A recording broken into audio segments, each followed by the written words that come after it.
Welcome to City Watch, where we explore social, economic, political, and cultural issues here in New York City and beyond. I'm your host, Jeff Simmons, and I'd like to thank you for listening to Filibustered and Unfiltered a few moments ago, and for staying with WBAI this afternoon. Now, well, I look to bring on guests to highlight the work that people are doing here to improve New York City, New York State. I also want to be cognizant of what is going on in the world around us and the news that might be happening as we speak. So while today I had already booked several guests, and we're going to be talking with a woman in a few moments who is the lead of an off-Broadway show run by a nonprofit in Lower Manhattan. And then we're going to be speaking with a woman leading an effort to erect statues of prominent women in Central Park, and a New York City Council member and a former co-host also of WBAI to talk about food inequality in the city. I first do want to acknowledge the heartbreaking news that's been coming out of El Paso and Dayton, Ohio this weekend. Today, we awakened to news that yet another mass shooting took place overnight, this time in a Dayton bar early this morning, 10 people killed and 27 injured. And this took place 13 hours after a mass shooting at a Walmart in El Paso, Texas, that killed 20 and injured another 29 people. Both suspects in these cases were young white males, according to authorities. And as someone noted on Twitter just a short while ago, the number of mass shootings in our country this year already has outpaced the number of days that have taken place this year, 249. And while many offer thoughts and prayers, and again, we're seeing elected officials and civic leaders call for stricter gun control measures, you wonder whether these things are ever going to happen. New York Governor Andrew Cuomo just a short while ago had tweeted that our country is under attack from within. And ignoring what is happening, and by ignoring what is happening, it'll only lead to more bloodshed and tragedy. On the morning shows this morning, this was the topic that was being discussed, and presidential candidate Pete Buttigieg summed it up, saying that every time this happens, we say never again, we say things are going to change, but they don't, and he asked what it will take to get a sense of urgency. And Cory Booker, presidential candidate Booker, was even more direct, laying blame squarely at the doorstep of President Trump, saying he's responsible because he's stoking fears of hatred and bigotry. So if you're angry and you're frustrated and you want your voice to be heard, right now there's an emergency rally going on in Midtown. Our colleagues like Mary Ellen Novak from Gays Against Guns are leading this rally. Right now people are gathering at the New York Public Library steps at Bryant Park at 41st Street and 5th Avenue. They're then going to march up to the Red Staircase in Times Square at 47th between Broadway and 7th Avenue, where they're going to rally at 1:30. And joining them will be a number of officials, including Brooklyn Borough President Eric Adams. So, as I mentioned, we're going to have a few guests coming up, but the first one that I booked, her name is Lexi Rabadi. She's on the line. I'm going to bring her on in just a few moments. The reason I put her on is because we are in the middle of our fundraising drive here at WBAI. And what I'm offering our listeners today are tickets to see the show Hannah Senesh, which is presented by National Yiddish Theater Folkbsiene. Now, if you call and you donate today, $125 this afternoon, you can receive a pair of tickets to see this unbelievable show that I sat and watched about a week and a half ago in about 90 minutes. She's just beautiful in this performance. And my colleague on Saturdays, David Rothenberg, has talked about this extensively, gave it a rave review as well, and also offered tickets. If you can call and donate $125 during this show, just call 516-620-3602. Again, that's 516-620-3602. Say you want these tickets. Our folks on the line will let me know, and I will arrange for a pair of tickets for you to be able to see Hannah Senesh, presented by the National Yiddish Theater Folkbsiene. So with that, I want to bring on our first guest to talk a little about the show. The woman playing Hannah Senesh is Lexi Rabadi. She's an actor and singer based out of here in the city, originally from Albany, New York, a proud graduate of Pace University with a degree in musical theater. And she began her professional career at a number of regional theaters. This summer, she's making her off-Broadway debut in Hannah Senesh. Lexi, welcome to WBAI. Hi, Jeff. Thanks for having me. So for our listeners, who is Hannah Senesh? Yes, Hannah Senesh is an amazing young woman who grew up in Hungary during the rising tensions of World War II. There, of course, she experienced some anti-Semitism, which sort of launched her into becoming enamored by the Zionist movement, where she wanted to move to Palestine to work for the state and create a Jewish homeland. And she did do that for quite some time. But as the war began to rise and Hitler's power began to rise, she wondered if there was more she could do. And there she heard about a very exclusive and quite dangerous mission to go undercover as a British partisan and parachute behind Nazi lines to rescue Jews out of Eastern Europe on the eve of the Holocaust. So it's a pretty amazing story. She was a really courageous and inspiring young woman. And why is her story relevant today? Well, I was just tuned in and listening to you talk about these heartbreaking and horrible stories that are happening just last night and this morning that the world is grieving over. And it's for reasons like this, unfortunately, that Hannah's story is relevant today and will continue to be relevant as long as there are oppressed peoples, as there's powers of hatred in this world, and as long as people who are different feel they don't have a place in their home country in this world. And so Hannah's story is an amazing one because I think so many people today are seeking inspiration to raise their voice and resist these powers of hatred that we see all too common nowadays. And Hannah serves as that source of inspiration, and she proves to us all that even one individual, so many of us today say, well, what can I do about it? And Hannah proves that you can do so much just by transforming your will into a call to action, not necessarily without fear, but without hesitation to do the right thing. And this play was drawn from her diaries. What are some of the things we learn about Hannah through her diaries? Yes. What I love so much about this play is that whether you've heard of Hannah or not, you look at what the play is about and you see, this heroic, brave, amazing, courageous woman. And it's true. All of those things, of course, are very true. But what you don't see from all of these amazing articles about Hannah is her heart and her mind, her amazing mind and her spirit.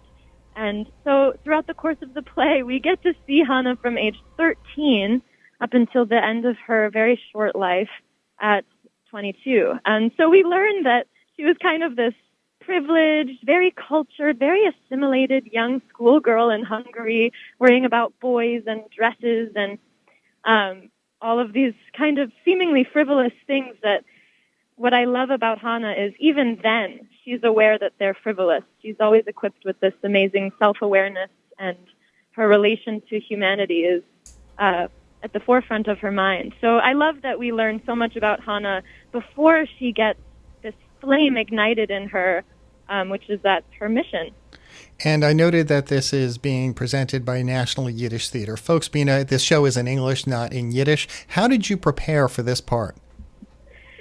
Yes, well, it is a one-woman show, which is unlike anything I have ever done. So I didn't know what to expect, to be honest. So I got a little nerdy in my preparation, and before even our first day of rehearsal, I had the whole script memorized, which wasn't hard to do because I related so much to Hannah as I read her diary and her script. So I took a great deal of time to make sure I was prepared in that way, and also just to make sure that I dove into the dramaturgical aspects of the piece, the world around Hannah as it was seemingly falling apart, making sure I was aware of the culture of the times and the place and the faith and culture that she practiced.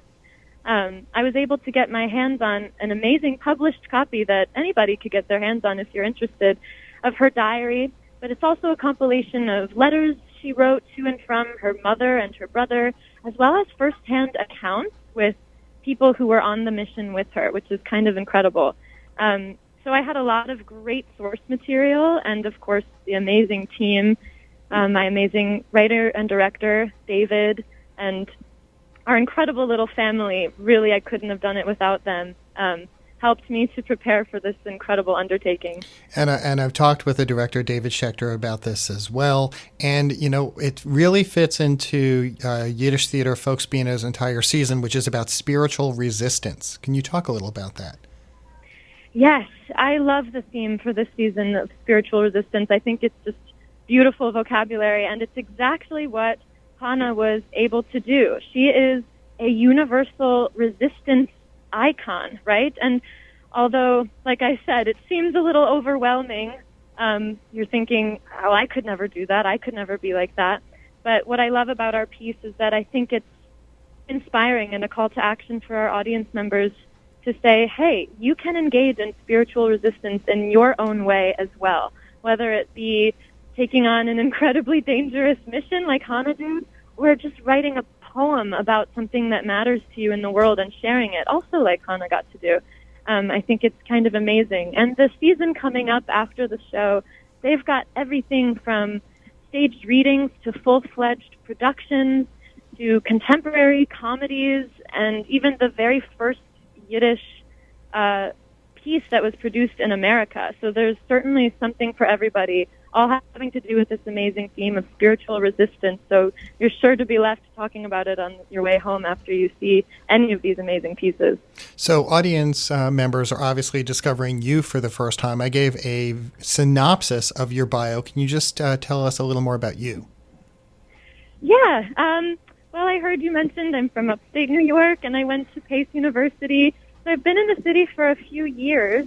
But, the actor's life is notoriously a difficult one. I've been very lucky getting to work at a number of awesome, reputable regional theaters that kind of took me all over the country, which I'm so grateful for. But it's really nice to be home in my home city working on a show I absolutely love.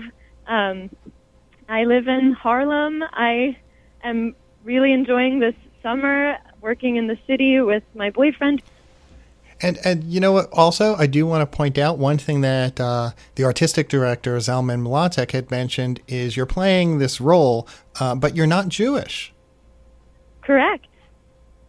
Yeah, I'm not Jewish, although my father is, he's an immigrant from Jordan in the Middle East, which of course is nowhere near the same thing. And while I could never claim to know the Jewish experience, although I've done so much research and reading up on it, and like I said, my amazing team has been so supportive.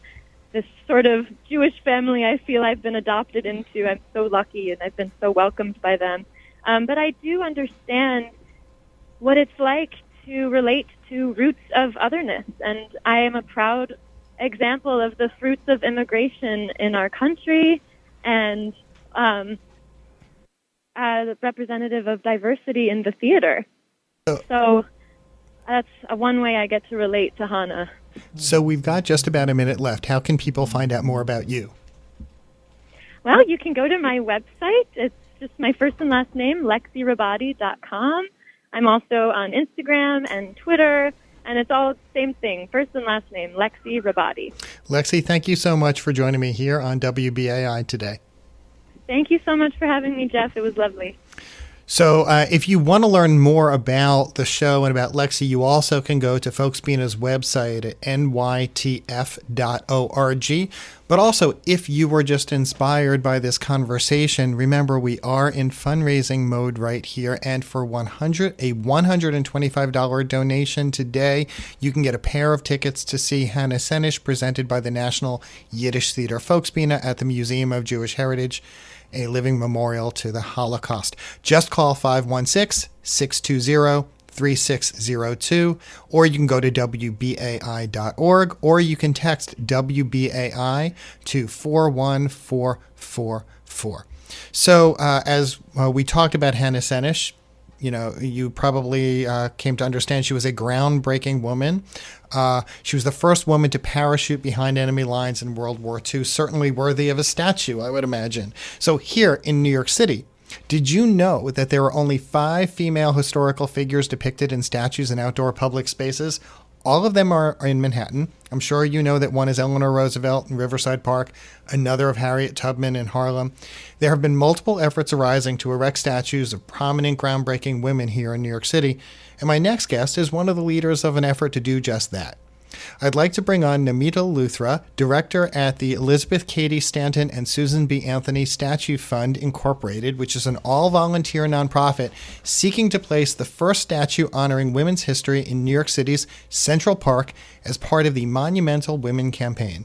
Welcome to City Watch, Namita. Thank you so much. Happy to be here. So first, tell me a little about the Statue Fund and the Monumental Women Campaign. What do you hope to achieve? Yeah, so as you said, Monumental Women is a nonprofit, all-volunteer organization. We were founded in 2014. We have a three-part mission. Breaking the bronze ceiling in Central Park was aim number one. It's time in the park's 165-year history that it has, at long last, a statue that honors the contributions of women. Our second aim is an educational campaign about women's history and the invaluable contributions that women have made to this country. And our final aim is putting out a challenge to all municipalities across the country to rethink their public spaces and to include all the women and people of color who have helped make their cities great. We've had the unwavering leadership of Pam Elam, who's our board president. She's continued to keep the process moving forward and the group moving forward. It's funny. I believe I had worked with Pam years ago when, if I'm correct, she worked for Senator Tom Duane. That's how far I go back with her. We're heading into the one-year countdown of the centennial of the 19th Amendment, but the fight for women to get the right to vote took much longer. What did it take? It took everything. The struggle to win the vote was a long, complicated, and multifaceted one. It took 72 years and countless diverse women to finally make it a reality. The statue in Central Park that Monumental Women will be unveiling on August 26, 2020, the 100th anniversary of the 19th Amendment, will honor the women's rights pioneers of the suffrage movement. And that movement was the largest nonviolent revolution in this country's history that gave over half the population the franchise. The Declaration of Sentiments adopted at the Seneca Falls Convention in 1948 that Frederick Douglass, among others, helped push forward to passage said this in part. It said, "We hold these truths to be self-evident, that all men and women are created equal." And to our 21st century ears, that sounds reasonable, maybe even obvious. But at that time, for that public pronouncement to be made by women was extraordinary. This was at a time when women weren't even allowed to speak publicly, let alone demand the equal guarantees of citizenship. So I think it's important when we look back now from our vantage point to really remember what an incredibly different time it was then. So yes, the fight for the vote was arduous. It was unrelenting. Many of the women who fought in the early part of it never lived to see the passage of the amendment that ultimately guaranteed universal suffrage. And you mentioned August 26, 2020, something for us to look forward to next year. But stepping back, how did this whole effort to create the Monumental Women Campaign, how did this come together and what has the process been like? It's been a challenging one, but a rewarding one. Early on, before I joined the board, it was decided that this first statue, and the idea was that this would be the first of several statues, that this first statue would recognize that foundational right to vote because so many of our other rights are built on it. Support for the statue has been overwhelming. We've received 1,000+ individual small donations. We've had vital support from New York Life Insurance Company, Ford Foundation, Manhattan Borough President Gail Brewer, and Girl Scouts who have helped raise money and raise awareness. The process for getting any statue approved in New York City is a difficult one, and doubly so in Central Park, and even more so to have it be so prominently displayed in Central Park. This statue will be on Central Park's Literary Walk. So it's been a long journey, but we're approaching the finish line, and we're excited. We're lucky that we have Meredith Bergman. She's a nationally recognized sculptor.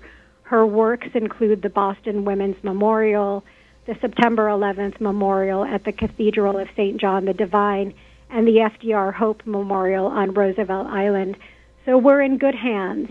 The original design featured Susan B. Anthony, Elizabeth Cady Stanton, and a scroll, and on that scroll were 22 quotations from prominent and diverse women who are all part of this movement.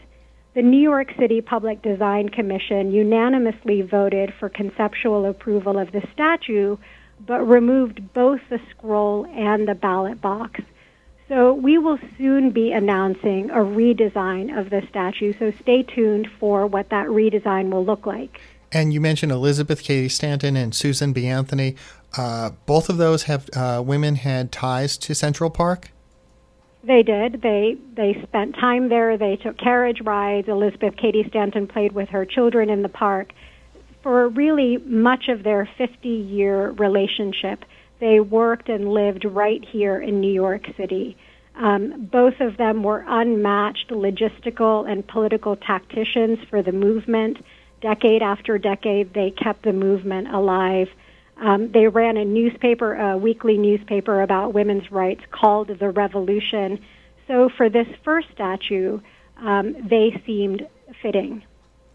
And so while Monumental Women is best known for the statues, the organization has the larger mission that you've talked about and these bigger goals. What else are you working on? Well, yes. So those two other parts of our mission, we will be launching an educational campaign about women's rights. Last week, board members spearheaded a Put Her on a Pedestal program where summer camp girls depicted a woman of their choosing to put on a paper pedestal. And it was a great and simple way just to get children thinking about the often overlooked contributions of women. We also want to work with the mayor's office and create a 5-borough women's history trail that would mark the birthplaces and workplaces of women throughout New York City. Through our final aim, that of putting out a challenge to all municipalities, we want people to really think about their public spaces, who's being honored and who's not. We know that women and people of color have been left out of history, so let's see tributes to all of them, the people who fought for the rights that we enjoy today. And then, beyond honoring them, let's carry on that work towards full equality, because we're not there yet. This is really about moving history forward. 42 million people visit Central Park every year. And they deserve, just like all the other people in town squares and city parks all over the country, they deserve to see real women, the women who built this country, who helped expand our definition of we the people, and who helped realize the American promise. Why was this work important to you? Well, for years I was a litigator at the ACLU, and I worked at the national level. I was also on the board of directors of an organization called Sakhi for South Asian Women. But there was something about Monumental Women that drew me in. It was local, it was tangible, and through the campaign, I've had a chance to meet donors who are women in their 80s and 90s, and they're as politically active as ever, all the way down to girls who are age 8 through our collaboration with the Girl Scouts. And for those girls, this is really their first ever lesson in civics education. That idea of looking around, seeing a problem or a gap, figuring out what you can do to maybe help solve it. And they're lucky because they will get to see the culmination of their contribution when the monument goes up next year. So for me, it's really been this intergenerational conversation about women's rights. And we're in this moment, this Me Too and Time's Up moment, where women are noticing that their absence matters, their absence from public commemorations or government or corporate boardrooms. That absence really means something. I've also been able to see that history isn't just this flat object that you study. It's a verb. It's moving all around us. And this campaign has really made me feel part of that forward movement, and it's been very rewarding. So, Namita, Luthra, how can people learn more about Monumental Women, and also how can they get involved if they'd like to in some way? Yeah, we would love that. There will be exciting events happening next year as we and many others gear up to celebrating this 100th anniversary. For any of your listeners who are interested and want to get involved, please go to monumentalwomen.org or follow us on Instagram, Facebook, or Twitter to get updates. August 26, 2020 is going to be an extraordinary celebration of a foundational right, the right to vote, and we would love for you to be a part of it, so join us. Namita Luthra, Director at the Elizabeth Cady Stanton and Susan B. Anthony Statue Fund, thank you so much for joining me, Jeff Simmons, here on WBAI today. Thank you, Jeff. So in our second half hour, we're going to talk about food inequality in New York City. Our first guest in that half hour will be New York City Council member Rafael Espinal. But before we get to that, I do want to remind our listeners that we are in fundraising drive. And today, what we have for you is a special offer, a show that is just so dynamic. Our first guest today talked about her performance in this. She is on stage. Lexi Rabadi is on stage for 90 minutes, starring as Hannah Senesh, presentation by the National Yiddish Theater Folkbsiene. And these tickets are very, very affordable. And for a donation, which is just about the cost of the tickets. That's what's so wonderful at WBAI. So instead of buying the tickets, you can make a contribution to WBAI today for $125 and get a pair of tickets to go see this show. It's only on until August 18th. And when you contribute, they'll notify me and I will arrange for your 2 tickets to see this show. It is at the Museum of Jewish Heritage, living memorial to the Holocaust. I also recommend when you are there also of taking in the Auschwitz exhibition, Auschwitz Not Long Ago, Not Far Away, because this all fits together, and that is actually why National Yiddish Theater Folkbsiene has had this presentation at this time, to basically fit under the umbrella theme of spiritual resistance. So if you can donate, the number to call today is 516-620-3602. You can also go to WBAI.org or text WBAI to 41444. And your contribution will help keep us on the air, providing commercial-free, listener-supported peace and justice radio. We have been around for more than 60 years. We want to continue bringing you diverse voices and diverse opinions and progressive voices. So please call today at 516-620-3602 and say when you call in to donate that you'd like to receive it. If you donate $125, you can give any amount, by the way. $10, $20, you can become a recurring WBAI buddy and give a recurring donation of $5, $10, $20 a month. All of it will help support us. It's also going to help us build out that new studio right down the hall, which looks better every time I'm here. And by the way, National Yiddish Theater Folkbsiene, if you haven't heard of them, they're the folks that put on Fiddler on the Roof in Yiddish. That the stellar breakout success last year that moved to off-Broadway Uptown was launched by National Yiddish Theater Folkbsiene. Hannah Senesh is in English, and on through August 18th. Once again, the number to call to donate is 516-620-3602. I also want to remind you that at the top of the show, I talked a little about this. If you are listening and you are angry about what has taken place in El Paso, Texas, or in Dayton, Ohio, within a 13-hour period, these two incidents had taken place with significant loss of life. There is an emergency rally that was organized by Gays Against Guns. Some of our colleagues who you hear on WBAI are participating in this, like Mary Ellen Novak. They gathered starting at 1 o'clock today, but they're marching up to, they gathered on the New York Public Library steps at Bryant Park, but they're marching up to the Red Staircase in Times Square at 47th Street between Broadway and 7th Avenue. That's where this rally is taking place, starting right about now at 1:30. And joining them will be a number of civic and government leaders, including Brooklyn Borough President Eric Adams. If you are angry about what has taken place, definitely join this rally. Let your voice be heard. There is power in numbers. A number of our presidential candidates have weighed in over the last 24 hours after what took place in El Paso at the Walmart and then at a bar at around, I think it was about 1:20 this morning in Dayton, Ohio, saying that it is something about the climate in this country.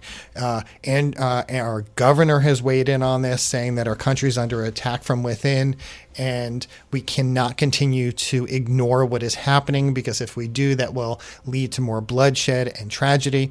And as I mentioned earlier, Cory Booker of New Jersey basically laid blame at the doorstep of President Donald Trump, saying that he is responsible because he is the person that's been stoking fears and hatred and bigotry. And presidential candidate Pete Buttigieg also summed it up, saying that every time this happens, every time there's another incident, and right now in the United States, it's been reported that there have been 249 incidents so far this year.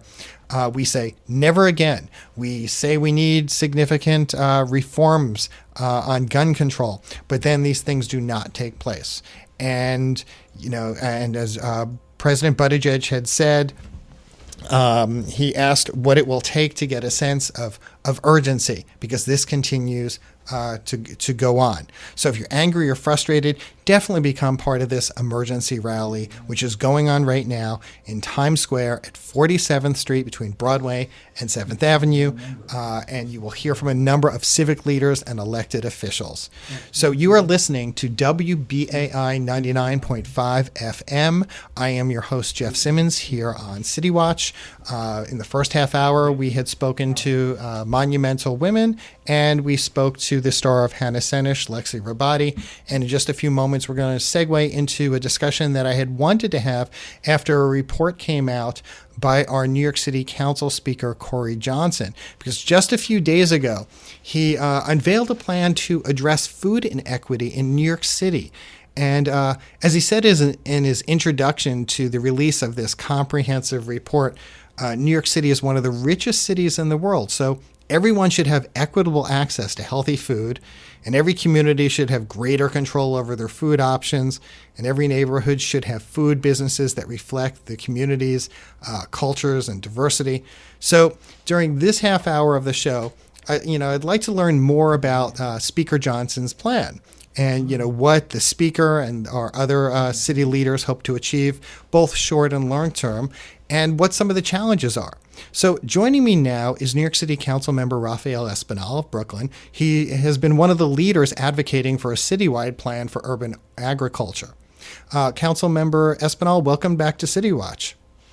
Hi, Jeff. Thanks for having me. Always a pleasure. So thanks so much for joining us. But before we get to discussing the report that was just issued, I do want to talk a little about the incidents that took place in El Paso and in Dayton, Ohio. Because, for one, I'm just sick of hearing the cliches of thoughts and prayers and calls for more gun control reforms, but then not seeing anything get done. What is the answer? It's obvious that thoughts and prayers do not work. We have been calling, and we've been hearing members of Congress expressing, their regrets for what's happening on the ground. But we know that the only solution to the problem is if Congress was to act and pass real gun reform. There's a lot of conversation about how we also must tackle mental health issues, but they both go hand in hand in tackling with this larger problem. And let's be clear. The U.S. has a real problem in its hands. When you look at the numbers, we have about 250 mass shootings this year alone, compared to other countries that have numbers down in the single digits, zero. The nearest country that compares to ours is Mexico, with only 3 mass shootings so far. So we have a great problem in our hands, and I think it's time that the American people wake up. If they don't see any action from their Congress people, get on the ground, get people out to vote, and vote against them. We need real leadership to really step in and tackle this problem. And you say we need real leadership, and I've talked during this show about the comments by Cory Booker today, basically laying blame at the doorstep of President Trump, given the climate in this country. Do you agree with that? Well, I totally agree that Donald Trump has a huge hand over the increase of shootings we have been seeing, especially with the rhetoric he has been pushing since 2016. But let's be clear, mass shootings have been happening for many years now, and the reality is that we have members in Congress, Republican members specifically, even during the Obama administration, we're afraid to take on real gun reform that would have prevented mass shootings that we saw in the past 24 hours. So, yes, the president is right now solely responsible for the increase of shootings, but overall we have to push Congress to do the right thing. So I want to get to the topic that I talked about a little while ago that prompted me to want to have you on the show, and it was the announcement just a few days ago by Speaker Corey Johnson about addressing food inequity. Why is it necessary at this time? And then can you talk a little about the key recommendations that came out? Well, food inequity is a problem in New York City. We have 16% of New Yorkers who are food insecure, meaning we have families that are going to bed hungry every single night. So we have to look at ways in which the city could increase funding to great programs to help expand programs like, for example, Health Bucks, which puts real dollars in New Yorkers' hands to buy fresh fruits and vegetables. We have communities across the city, like East New York, in the South Bronx, that have struggled with access to groceries that can provide healthier food options. We have to look at how we can leverage the city's Fresh program, which actually incentivizes supermarkets and the development of supermarkets in communities through tax breaks. How can we expand that to help, for example, smaller grocers? And then when we look at the nonprofits on the ground, like, for example, our food pantries, who are really doing the work in getting food to the hands of hungry New Yorkers, we have to make sure that they have the resources capable to deal with the demand. Just a few days ago, I was taking a walk in my own district, and I passed by a food pantry, and the line was literally around the block. And it was just a clear indication that there are more and more families day by day that need this assistance. And I think we can attribute it to the rising cost of being a New Yorker. Every time the rent goes up, it puts less money in the pockets of New Yorkers to be able to have access to food. And I noted also in the report that one of the elements is promoting summer meals programs. Can you elaborate on that? Yeah, well, Summer Meals Programs is a great program that, for example, the DOE currently pushes, where students and families are able to go into certain schools and be able to access lunch meals. I remember as a child, my grandma used to take me to those free meals, and it's a way to take the burden off families that are struggling, or families that are food insecure. Important that we look at pockets in the city that could greatly benefit from those programs. And just talking on a bigger issue, there's a lot of food that just goes wasted, and we have to look at how do we reduce that waste and understand that more food is actually going into the trash than are getting into the hands of New Yorkers that are in need. And, when we talk about summer meals programs, we're talking about younger kids, but also the report addresses college student hunger. Can you talk about that a bit? Yeah, I think that was a great proposal. It was actually something that was eye-opening to me, and I didn't really understand that it was a real issue. But when the speaker, Corey Johnson, brought it up in this conversation about expanding funding into CUNY to make sure that college students have access to food, I thought it was a home run. It's really an issue that I've been hearing over the past few days from college students themselves that they're facing. One, because they're living on a small budgeted income. They might come from a home who that also is food insecure in general. And when they're spending their money in buying books and other materials they need to study and get through college, the food becomes like the last item that they're looking to purchase. And I think we all know as New Yorkers, and just human beings, that we cannot function throughout our day if we don't have access to a good meal. It's hard to concentrate, it's hard to do your work, it's hard to do your homework. So providing students with these meals will have an overall positive impact on our society as a whole. So currently I'm reading Michelle Obama's book, Becoming, and she talks a little about the seeds of the ideas that she had to present a national plan to address a lot of these issues, but she acknowledged early on what some of the potential challenges could be, the resistance. Can you talk a little about what happens next and what are some of the challenges ahead to be able to execute a lot of these components?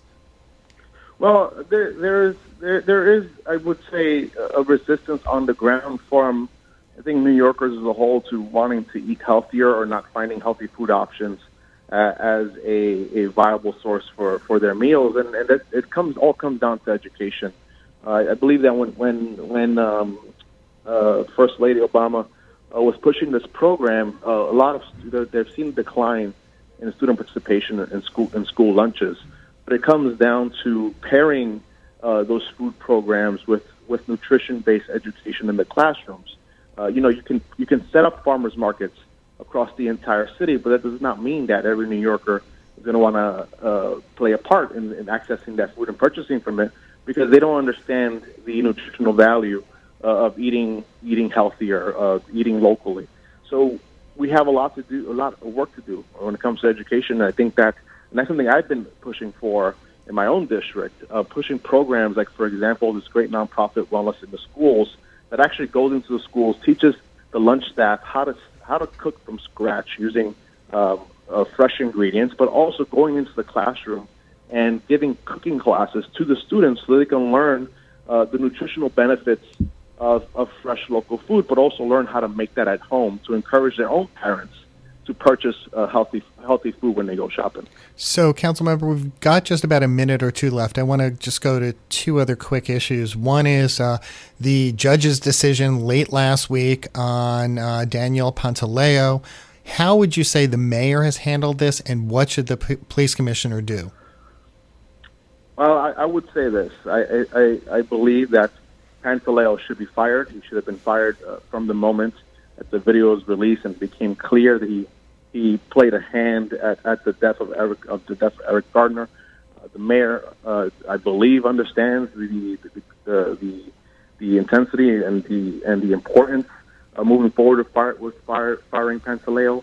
But I think it's clear that they have been passing the buck. They have been delaying a decision because of fear of political ramifications. And I think that the responsible and right thing to do is show that we as a city are going to hold police officers accountable if they use aggressive force against its own citizens. And last we had you on WBAI when my co-host Celeste Katz of Driving Forces and I had you in studio. It was before you came out with your endorsement of Bernie Sanders. So, I want to let our listeners know, because at that time you wouldn't say where your endorsement was going to go. What led you to believe Bernie Sanders is the right candidate now to succeed Donald Trump?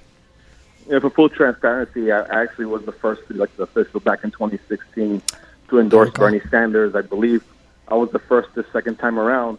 And honestly, I at first I wasn't sure if I was going to get behind Sanders' campaign. There was a lot of candidates on the table with a lot of great ideas. But at the end of the day, after hearing everyone's ideas, while some share similarities to Sanders, I think Bernie is the only one that when he speaks actually means what he says, and he's the only one I can trust that when he gets to the White House, that he'll follow through and deliver on what he's talking about, because these are the issues he's been talking about his entire career.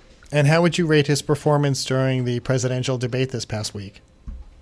This past week, I would say he was the best one on stage. The first time around, I was a little concerned. For the second time around, he really showed up and showed that he's ready for the job, and he's going to tackle these issues with the same intensity he's had his entire career. Councilman Espinal, how can people learn more about you and your work? Well, Jeff, they can find me on Instagram or Twitter at RL Espinal, or shoot me an email, Rafael Espinal at rafaelespinal.nyc. Councilman Espinal, thank you so much for joining me here on WBAI today. Thanks, Jeff. Always a pleasure. So when we talk about a number of these issues about food insecurity, we also have to consider the barriers to ensuring equitable access to healthy food. That's bringing me to my final guest today, a very familiar voice here on WBAI, someone who's going to promise me, according to Sean, our engineer, and myself, that he'll speak a little slowly, is Joel Berg. Joel is the CEO of Hunger Free America and was there for the announcement, if I'm correct. Joel, welcome back to WBAI. Thank you, Jeff. Before we talk about hunger, I do want to mention something about the shootings, yes. the horrific events in El Paso and in Dayton. And I want to stress that Hunger Free America has no stance on gun safety, and we're a nonpartisan group. That being said, the reason we have the only massive repeated assault weapons deaths in America is because of the modern Republican Party. And my transition is to say, unfortunately, the only reason we have massive hunger in America and the only industrialized Western democracy that has such levels of hunger and food insecurity is because of the modern Republican Party. It's fashionable to want to say both sides. It's fashionable to say there are good people on both sides. But the very same politicians who are proclaiming their dedication to being pro-life are the very same politicians who want every mass murderer to be able to have assault weapons and to cut off low-income people from food. And what was interesting, I had read right before the show that Jake Tapper this morning on State of the Union, I guess he indicated that a number of Republican legislators would not go on the show today to talk about this. Yes, I did tweet at 3 swing state Republicans this morning in my role as a private citizen, Pat Toomey of Pennsylvania, Cory Gardner of Colorado, and the infamous Susan Collins of Maine, asking them to immediately demand that Mitch McConnell allow a vote on serious gun safety legislation on the floor of the Senate. I wasn't expecting a response, but I did not get one. The bottom line is we're in a fight now for the soul of our country. And if we truly value human life, we will make sure that mad men and mad women don't have assault weapons, and we'll make sure that everyone has enough food.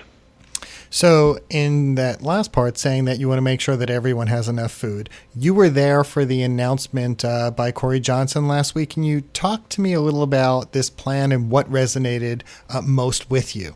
It really was a historic announcement, and I know it built on the work of one of his mentors, Christine Quinn, who did a great job on food issues when she was the Speaker of the City Council. It really is a comprehensive plan dealing with everything from access to the SNAP, the current name for the food stamp program, to school breakfast, to urban farming, to access to retail in low-income neighborhoods, to a serious commitment of funding from the city. And so from a advocate's point of view, we're never 1,000% satisfied, but this is pretty up there in the 999% category. It really was a home run for us and everything we stand for, and most importantly, for the over 1 million New York City residents who can't always afford enough food. Having arguably the second most powerful member of the New York City government so deeply committed to your cause is important, not only substantively, but I think sort of emotionally. Knowing that government and key government officials on your side is big, in addition to, even more importantly than that, knowing the money's on your side. So you mentioned 1 million people. Give us a sense of the landscape of food insecurity in the city. Has it improved, worsened? Where does it impact people most? Well, food insecurity, the wonkish term for hunger, is really rampant in New York, but it's not the same level of hunger as you'd see in Somalia or North Korea. It's not people starving in the streets. It is people choosing between food and medicine, people choosing between food and health care, choosing between food and paying their rent. You can't ration your rent payments or you get evicted. You can buy less food. But the level of hunger and food insecurity we have in the city is still higher than before the Great Recession. Let me repeat that. The level of food insecurity in New York is still higher than before the Great Recession. So it's gone down a little since the peak of the recession, but we're basically being told this is the new normal, that 1 million people in New York City and 40 million nationwide which is bigger than the combined population of Florida, West Virginia, and all the New England states combined. Those are the amounts of people in New York and America who can't always afford enough food. We're told to accept that as sort of some new normal. And we fundamentally at Hunger Free America and our New York City division, Hunger Free New York City, we don't accept that. We reject that. And we are going to fight harder than ever for an America and a New York City where everyone can afford enough food. So I mentioned to the councilman that I currently am reading Michelle Obama's book, and she talks about when she envisioned addressing hunger issues and food issues, and that there would be formidable challenges and resistance in some quarters. What do you think it's going to take for the city to be able to execute many of these measures that Corey Johnson's proposing? Well, I think it's important to understand that hunger and obesity are flip sides of the same malnutrition coin. That when people can't afford healthier food, it's not that they don't know, it's not that they're not taking enough time to cook it, they just can't afford the healthier food, and if they're working 2 or 3 jobs, they just don't have the time to do it. So it's understanding that the very same steps needed to reduce obesity are the same steps needed to reduce hunger. I love First Lady Obama. She's an inspiration to all of us. The administration did a lot of great things on food, but my quibble with her, and in my 5 seconds that I met her once, I told her this, is that they seem to imply the only real problem was obesity and didn't fully explain to the American people the connections between the two. I think Speaker Johnson's doing a great job of that and also focusing on the big levers of it. What's needed. It's amazing that the council's providing $20 million for soup kitchens and food pantries, but the SNAP program, the food stamps program in New York City, is going to spend about $2.8 or $2.9 billion. That's billion with a B. In New York City. So my math's off, but I think that's something like 1,000 times what the city is spending on pantries and kitchens. And we've got to keep our eyes on the ball, including the Trump administration attacks against these programs. In addition, I think my only slight quibble with the speaker is he sort of trumpeted the success of school breakfast in New York City, and we've made progress, and it's certainly absolutely vital that the council rejected the mayor's inexplicable call to cut school breakfast by $6 million a year. I don't understand how the man's traveling across the country sounding like a Sandinista and then proposing things like Ronald Reagan, Mayor de Blasio is. So I'm glad the council rejected the school breakfast funding. But the fact of the matter is we are still the worst performing big city in the United States when it comes to school breakfast, because the DOE is basically giving a veto power to some principals who don't understand the importance of breakfast, not just as an anti-hunger tool, as an educational tool. So I do hope the council and all the other elected officials in New York, including Comptroller Stringer, really keep the pressure on DOE, not only to say, okay, we're glad you restored the money, but to really implement it. And the other thing I'd only slight quibble in is it is really, really, really important, slightly quibble, I should have proper English, even if our president doesn't. It's really, really, really important to reduce food waste. That's a critical thing to do for the environment, because food is still the largest single contributor to the solid waste stream in New York. It's a horrible tax on the environment to ship so much of our garbage to Pennsylvania. It's an entire great burden on taxpayers, so it's a bad thing. But I do not think even recovering some extra food waste will dramatically reduce hunger in New York. The only thing that will work is increasing wages, decreasing costs for things like housing and childcare, and ensuring there's an adequate safety net like the SNAP program and school meals. What was your question? I forget, but I'm going to have to wrap up in about me slowly. Wrap up in about 30 seconds, but please let our listeners know what else you are up to, because if they miss your voice and want to know what you're up to, I think they should know. They can come to hungerfreeamerica.org and find out all the things they are doing and we are doing together, particularly to hold this president accountable and to oppose with every fiber of our being his attempts to take food away from millions of hungry working parents, children, senior citizens, people with disabilities, and veterans. hungerfreeamerica.org. And thank you, Jeff, for keeping attention to these vital issues. Joel, thanks for joining us today. Sean Rhodes has been smiling the whole time because he also wanted to hear how slowly you would speak. But thank you so much for joining us today. You're welcome. That's my Al Gore imitation. Have a great day. So as we come to a close, I want to thank today's guests, in addition to Joel Berg, who you just heard, Lexi Rabadi, Namita Luthra, and New York City Council member Rafael Espinal. Of course, our wonderful engineer, Sean Rhodes, and you, our listeners. If you missed any part of the show, visit us at WBAI.org. Go to programs, then archives. The show will be up in about 10 minutes. You can also follow me, Jeff Simmons, on Twitter at Jack Heights. That's Hites. And CityWatch also can be found on Twitter at CityWatch WBAI and on Facebook. Thank you for joining WBAI today, and stay with us through the afternoon. Have a great day.